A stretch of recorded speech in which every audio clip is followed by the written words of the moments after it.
Kumusta mga madlang friends? Magsishare naman ako sa inyo ng version ko ng fish stick. Bangos ngayon ang ating luto yung fish stick. Kung gusto nyo malaman paano ko ito niluto, panoorin nyo lang ang aking mga video. Ganito lang ginawa ko dyan mga sis. Yung mga bangos ay nilinis ko muna, kinaliskisan, tapos hiniwa. Timplahan natin ng asin, saka paminta, saka konting kalamansi. Pagkatapos lagyan nyo ng konting toyo lang, konting-konti lang at lagyan nyo ng harina para naman pinirito nyo ay hindi pumisik. O iprito na natin, handa natin ang kawali at pagkatapos lagyan ng mantika sa medium heat lang. Kailangan natin ito ng bawang at sibuyas lang para sa ating panggisa.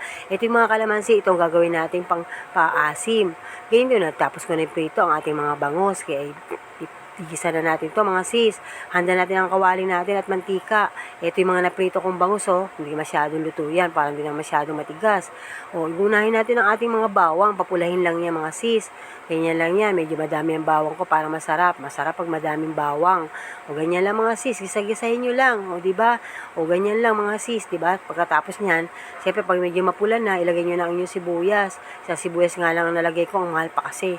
Pero okay na rin yan, lalasa na rin yan sa ating fish stick.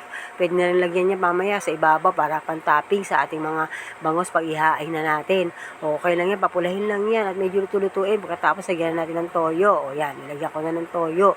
Pagkatapos lagyan ng konting tubig. Di, pakuluin mo na yan. Huwag mo na ilagay yung mga isda at siyempre lagyan natin ng calamansi juice para sa ating pampaasim. Habayaan lang siyang kumulo, di ba? Saka natin ilagay ang ating mga calamansi. Huwag niyo munang haluin ha. Pagkatapos lagyan ng konting asukal para may mabalance naman ang mga alat. Ganyan na mga sis, saka natin ilalagay ang ating mga piniritong bangos.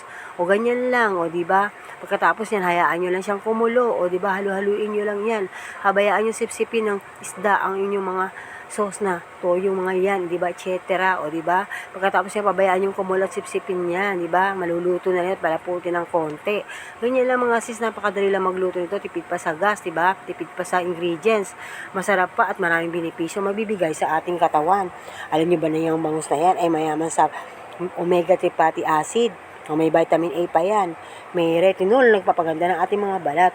At may health benefit sa ating mga brain at muscle, di ba? Nagbabalanse pa yan ang ating western diet para sa mga kinakain natin mga bad cholesterol, di ba? Napakaraming benepisyo, may vitamin C pa. Ano pa ba?